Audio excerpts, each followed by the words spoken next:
Do you run your own freelance business? Or maybe you're thinking about picking up some business on the side? Well, then you need FreshBooks. FreshBooks is the quickest and easiest way to get invoices out to your clients. It's easy to use. It works anywhere, available from any device, on the desktop, iPhone, iPad, Android, and all of your data is backed up and secure. And it makes it really easy to get organized and get paid. You'll be tracking time, logging expenses, and invoicing your clients in no time. You can also save time billing, freeing up several days per month to focus on the work that you love, and you get paid faster. FreshBooks customers are paid on average 5 days faster because there's a link on the invoice that says pay me now. And it's a great way to grow your business. Plus, FreshBooks is offering a 30-day trial. That's right, 30-day trial if you try them out. So go to gofreshbooks.com/devchat and enter devchat in the How Did You Hear About Us section. Once again, for a 30-day trial, go to gofreshbooks.com/devchat and enter devchat in the How Did You Hear About Us section. Hey everybody, and welcome to another My Angular story. This week we're talking to Doguhan Uluca. Hi, Charles. How are you? I'm doing well. How are you? Pretty good, thank you. Thank you. So, do you want to just remind everybody who you are really quickly? I'm assuming they heard you on Adventures in Angular. All right. So I'm an IT consultant based out of Washington, D.C. Work for this company called Excella Consulting. And I'm a software development expert and Agile and Cloud engineer for the company. Nice. And your episode was episode 181. You came and talked to us about doing more with less and router first architecture. Correct. Yeah. More with less was a talk I gave at NGConf last year, really encouraging people to reduce their tool sets and focus on what they have and extract more out of what they are already using. And the router first architecture is a central topic of my upcoming book, Angular 6 for Enterprise Ready Web Applications from Pact Publishing. And that just tries to lay out a path for developers to kind of think big picture first, right? And create all the walking skeleton of their application, and then execute it with that knowledge of the integration part of it is already done. We just need to go ahead and execute the development. Very cool. Well, we'll have to have you back on when your book comes out. All right. Well, let's dive into your story. This is kind of a focus on you and who you are and where you come from, and an opportunity for our listeners to get a feel for, basically your journey into code and into Angular. So let's start at the very beginning. How did you get into programming? So I'm originally from Turkey, and I went to this boarding school from middle through high school for 7 years. And there, we had a computer lab. I remember having these 386, 486 machines, and, they had SimCity 1 and, SimCity 2000 on them. So I was really enamored by all of that. And then one day, just talking to a friend, told me about coding and how you kind of just write words and the games happen. And that kind nice. of blew my mind. So really in middle school, I got into programming with Quick Basic. And, started doing some really basic stuff and learned kind of how to do these like expanding circles, like as if they were fireworks. And then I didn't know how for loops or while loops worked. So I remember copying and pasting this thing like 20 times. So, you could see these kind of fireworks going off on the screen like 20 times. Nice. And then later in high school, I got into to C++, and then from there I went to Virginia Tech for computer science, and that was like C++, C, and then eventually C# is when I got into my professional career. Very cool. So you graduated and then started doing C#? Yeah, I actually started working on Windows mobile devices, and these are not like the Windows phones that you may remember. This is like pre-iPhone embedded industrial systems with the .NET Compact framework. So like very limited amounts of memory, and it was for these industrial systems where, they would go around in refineries, take measurements and record the results. So there were lots of interesting challenges of, collecting all this data and then, syncing that up to a server later on. And then, I wrote some low-level Bluetooth and barcode reading code, which was a really fun time to be programming, I guess. Very cool. I've done a little bit of embedded stuff, mostly when I was in college, and some of that stuff is really hard to reason about. Yeah, it really comes down to reading the documentation and really absorbing it. And in my case, we were supporting multiple devices, and each of them had various APIs to interface with their really low level Bluetooth libraries. So I wrote this abstraction layer because it was really painful to write the piece of code that interacted between the C++ native DLL and the .NET managed code. Right. So I really wanted to just do that once. So I invented this interface and then kind of created these adapters for the various Bluetooth libraries, and it was really fun. I remember the first time I got it was like an infrared thermometer where you could point at a tank or something like that, and read the measurements, and then transfer that over Bluetooth into the mobile app. When I got that first running, I remember actually just jumping out of my nice. desk and doing like a victory lap. I was in our satellite office that was in Blacksburg, Virginia, where Virginia Tech is located. So that day there was no one there in the office. So it was weird, but I guess this is the first time that the world knows that I did a victory lap when no one was around. Nice. You heard it here first, folks. So how do you go from writing embedded systems and C# to doing web development with Angular? So the company I was working for, Meridium, they actually, a few years ago, they got bought up by GE Digital. They write this software to do asset performance management for industrial systems. Okay. And the software itself is pretty huge. And the team there, invented this, entity framework before Microsoft's entity framework was a thing, lots of innovative stuff. And these refineries or factories are all over the world. We have, Bayer in Germany, pharmaceutical stuff, and then, in Brazil. So, .NET application, able to communicate just all over the world is really impressive stuff going on. So, that embedded programming coding made me a very performance conscious developer. So then allowed me to transition into the core team that was working on the core of this, million+ line code base.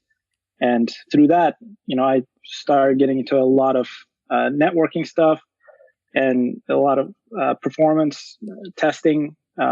And also I got to troubleshoot and fix a lot of bugs in our UI code. And I really saw the downside of, using technologies like Windows Forms and, how, you can easily leak memory and all that stuff. So, as a background, I've always known basic HTML and all that stuff, but never had gotten into any kind of, serious web development because I knew ASP.NET were out there. I just didn't like it. So I just stayed away from it. And then Silverlight came around.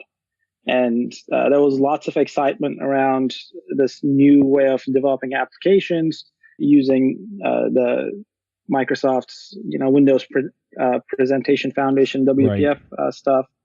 So I actually created this prototype for a company that was, made for touchscreens and really enjoyed that experience. And then on my next job, which was for NOAA, the National Oceanic Atmospheric Administration, where I was asked to revamp their diving programs website, so divers can input their dive logs and check and check out equipment through it.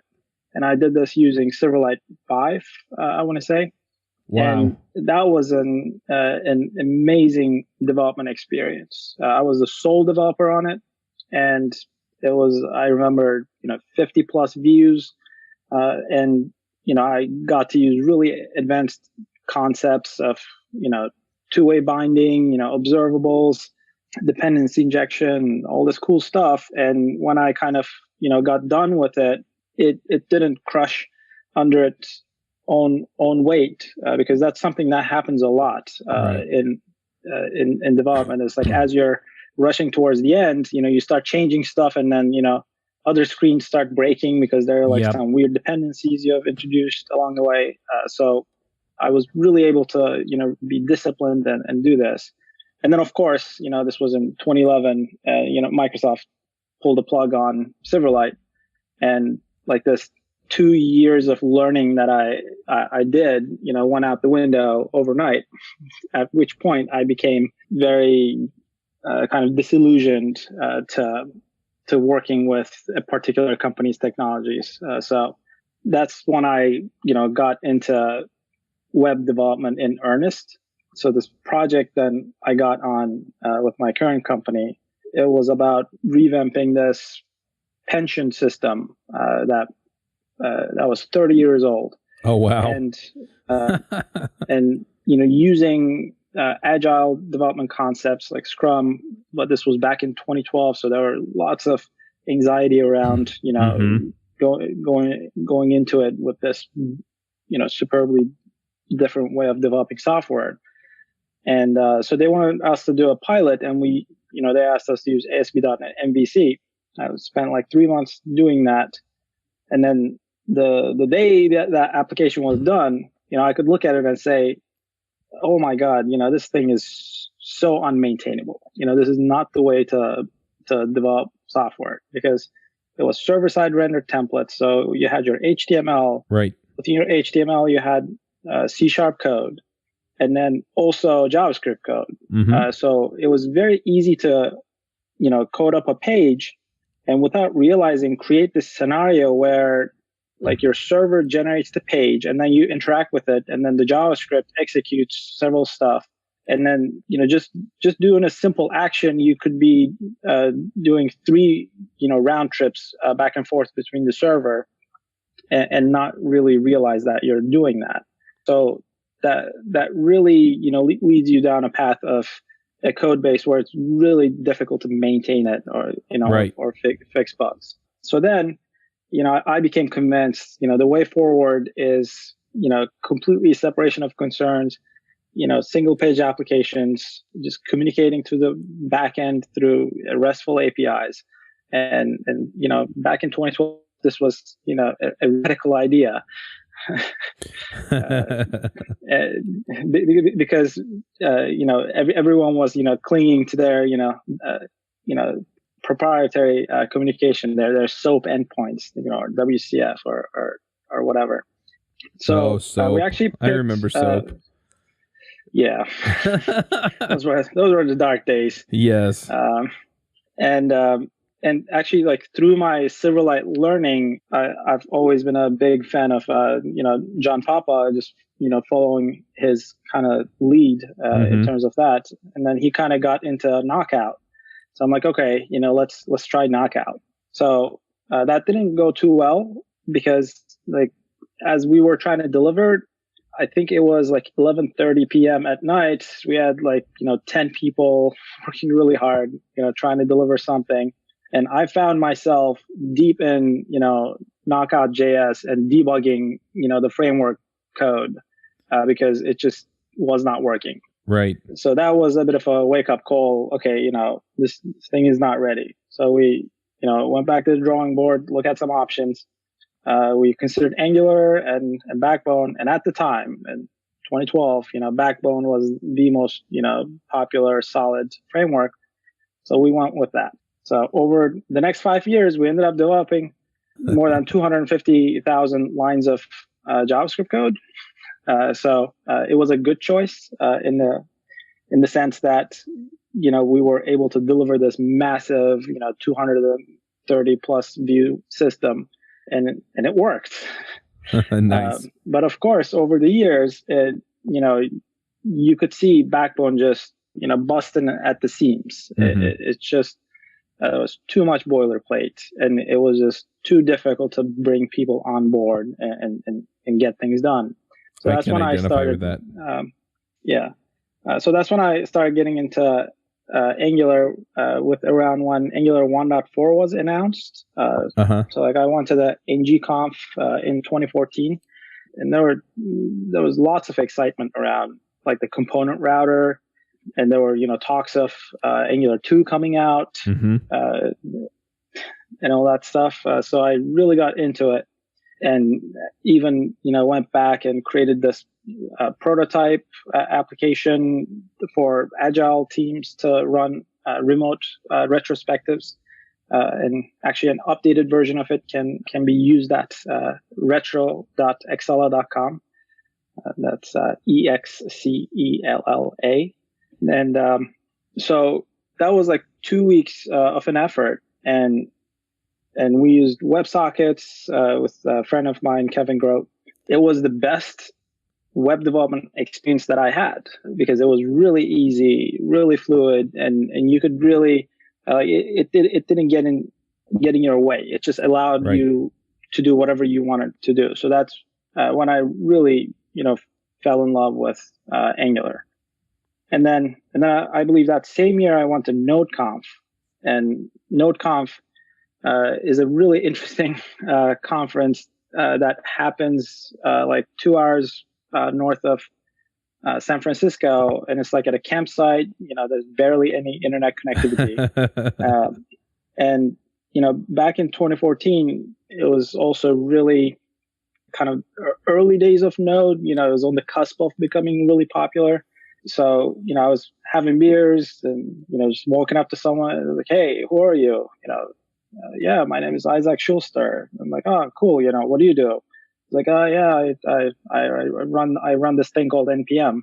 You're like, "Yeah, cool. Nice. Good to know." So from that conference, just interacting with, all these amazing people that made Node and the entire ecosystem, that's when I really got the idea of this minimalist approach to everything. Right. And that's when I also learned about Browserify, which allows you to run Node.js type code in the browser. And then I kind of made my own way of working with Angular using Browserify with like version 1.5. So based on that, I wrote like a series of blog posts and all that stuff, and executed a few projects in that stack. I really loved it. And while this is going on, of course, Angular 2 beta was coming out, but I was really liking the maturity of 1.5 at that point. So I made a decision then not to jump on to the Angular 2 train because I really wanted to keep the goodness going. Right.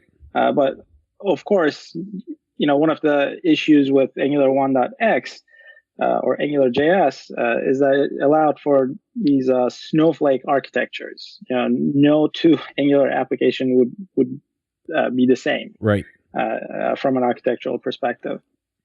So I kind of last year, wrote my blog posts to put everything I have, about Angular JS out there. I gave my talk at NGConf, and then Angular 4 came out, and I had to deliver this proof of concept application for a client over a month period. And that's when I really fell in love with Angular 4, basically, because it was just so that became my new best web development experience. Awesome. So how has your approach to Angular changed then from Angular 1 to Angular 2? So that's the interesting part, is, because I've been going to NGConf like every year since 2014, I've been doing a lot of, listening and learning. And I really fell in love with this idea of the component router. So I actually have several forks of the component router because the team never really released it, but they had some good betas that were functional. So I've actually published several packages on npm of various forks of the component router. So the way I actually architected my 1.5 apps, they very closely resemble how you would build an Angular application today. Of course, the module concept wasn't really there, right? But in terms of just using the router to drive everything on your application and not keeping state within it. So I've made some mistakes in AngularJS, and those were mostly around trying to store too many variables in your controller, and also trying to use too much binding and too much logic in the template, which creates this situation where it makes it really difficult to make changes to a particular view, because every time you touch something, there are so many side effects, right? That makes it impossible to kind of reason about what you have developed. But with Angular, if you just stick to the RxJS, functional programming, and with reactive forms, if you just, be disciplined about implementing all your form behaviors in code rather than the template, then you find yourself in this awesome situation where your template is easy to understand and it's mostly just UI code. You don't have any business logic in there, not many branching, ng-ifs or anything like that. And most of your code is in your controller or your component, and you can fairly easily reason about them.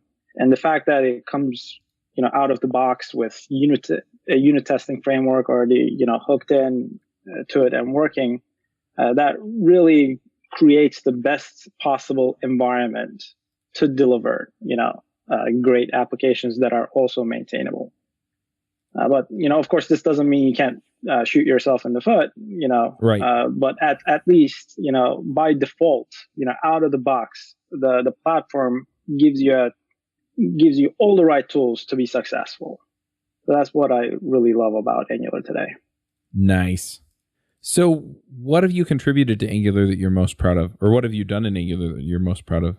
I've it's like a moonlighting gig. I was the CTO of this startup called Erndo, and I used AngularJS 1.5 and Material to create a progressive web application for it.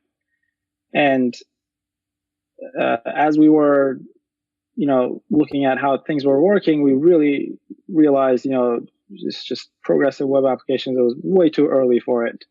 This was a couple of years ago. So we had to pivot and just deliver, mobile applications that were in the App Store. And I was able to take my AngularJS, Material code, and without modifying it, just wrap it up in Cordova and then ship it as a mobile app. And that was pretty amazing because I had to change very little to actually make that happen. So that was an experience where I really learned a lot about how far I could push Angular and Material and their benefits. But also I care a lot about community, the open source world. So I have over time published numerous npm packages, and then created this JavaScript curriculum on my company's GitHub, where really just taking developers from zero, I barely know how to use a browser to, getting to a place where they can actually, do some coding and be able to, get into things like Angular or React. Part of that, I found in this meetup, Tech Talk DC, we have like now 2,500 plus members.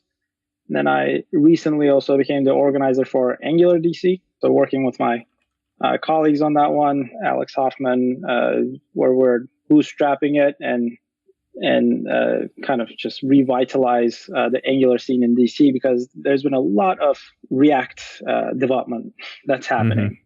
And so I'm trying to contribute back in the sense that I'm trying to convince people, look, you may have been burnt by Angular JS, but Angular is a completely different beast, and it is light years ahead of not only Angular JS, but it also I see a lot of on the fly experimentation in the React space, where they're trying to solve problems by throwing more frameworks at it.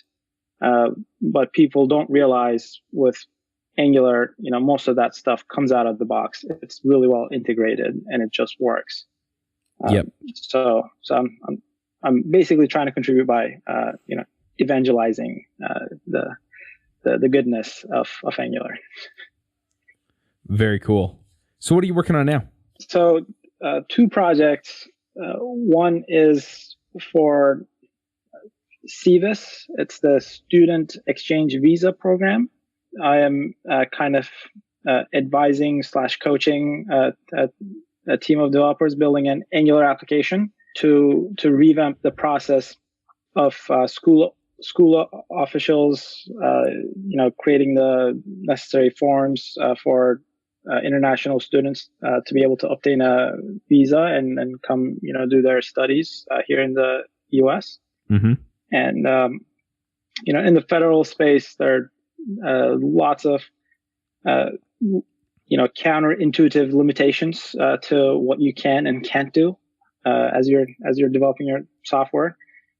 So it's been a really interesting experience of pushing Angular, but also trying to fit into like there's this U.S. web design standards.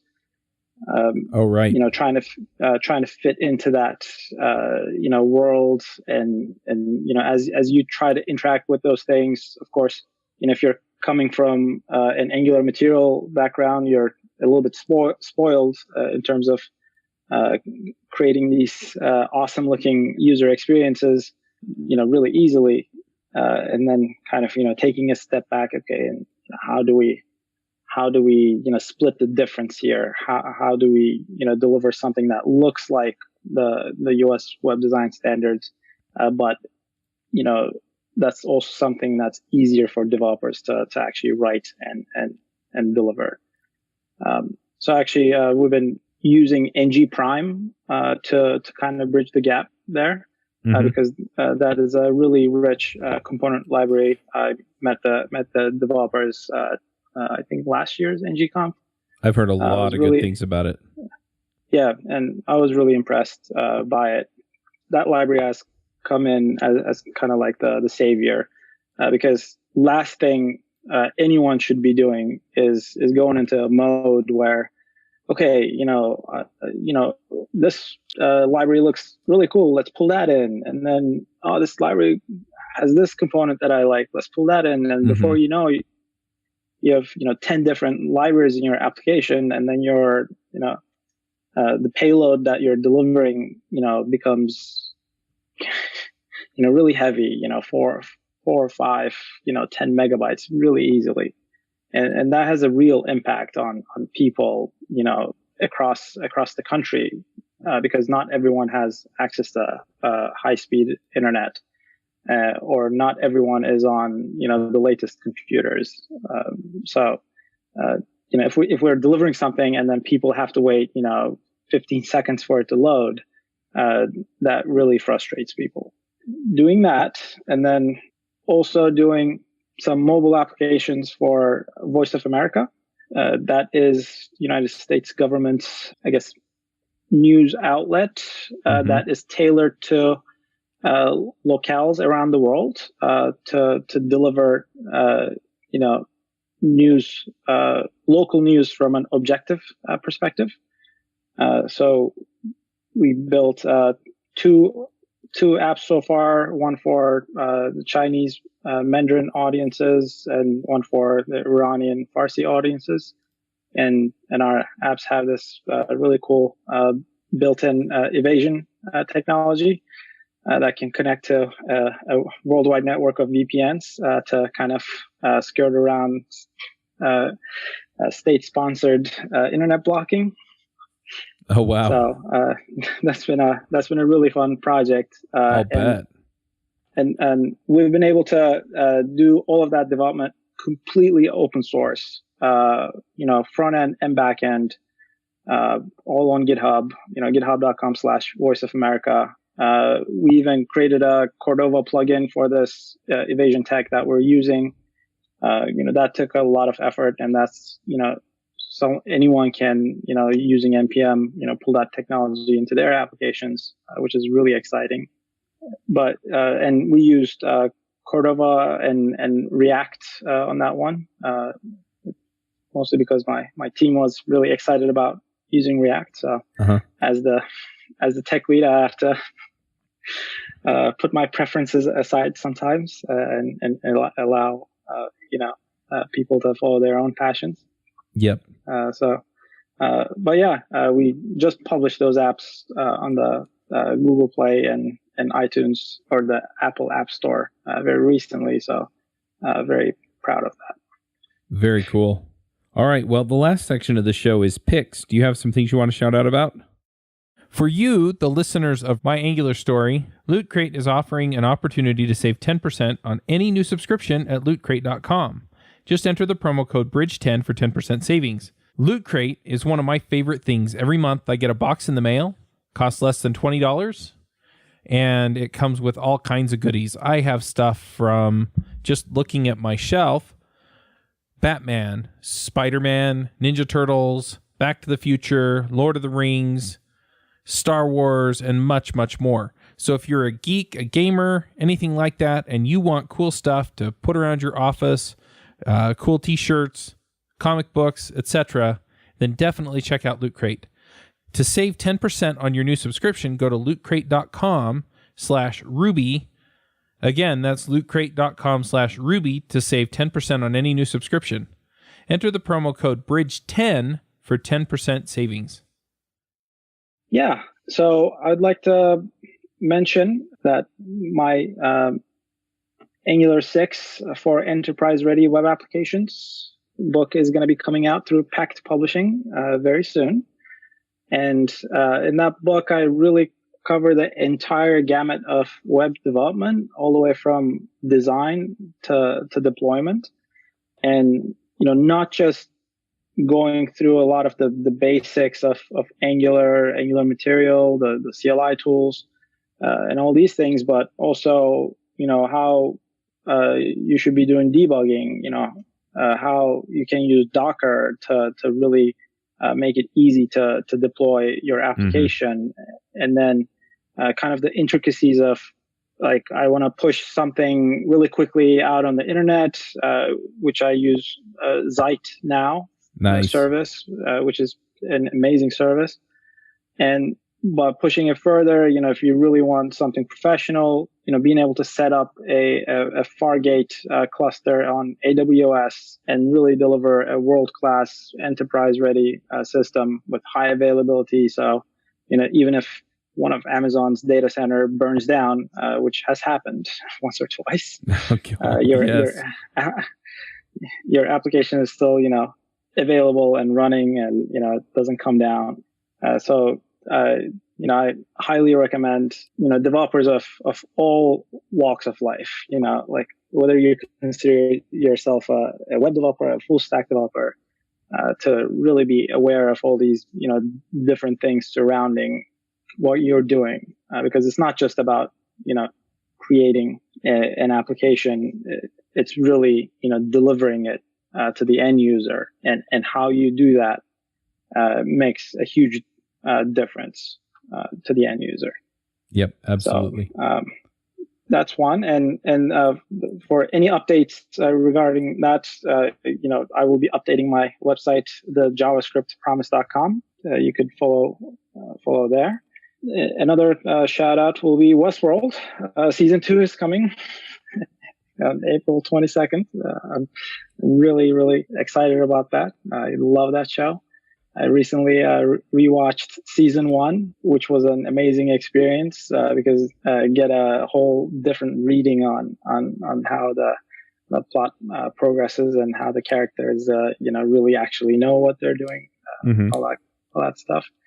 So really looking forward to that. And then finally, I'm going on this crazy conference tour.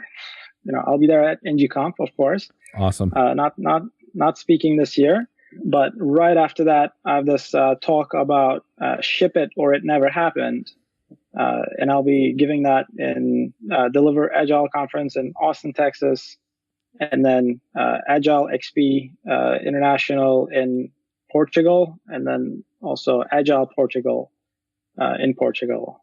And then I'm really excited that my router first architecture talk was accepted into Angular Mix in Orlando, happening this upcoming October. So really looking forward to the next few months, I guess. Very cool. I'm going to jump in here with a couple of picks as well. So there's a company out there called Breebug. We recently had Jesse Sanders on as a guest on Adventures in Angular. And they flew Dan Wallin and I out to give talks at the Rocky Mountain Angular meetup. And so if you're interested in that talk, my talk was focused more on automation and operations than it really was on Angular. And Dan's talk was about Docker, but it was a ton of fun. And so I want to shout out about Breebug, B want to shout out about the talks and the event, and just kind of publicly thank them for that. I'm also going to be at NGConf. I'm going to be interviewing the speakers. So, we're just going to be talking about their NGConf experience and what their talks are about. So keep an eye out for that. Those will be on YouTube, just like the NG Atlanta interviews are.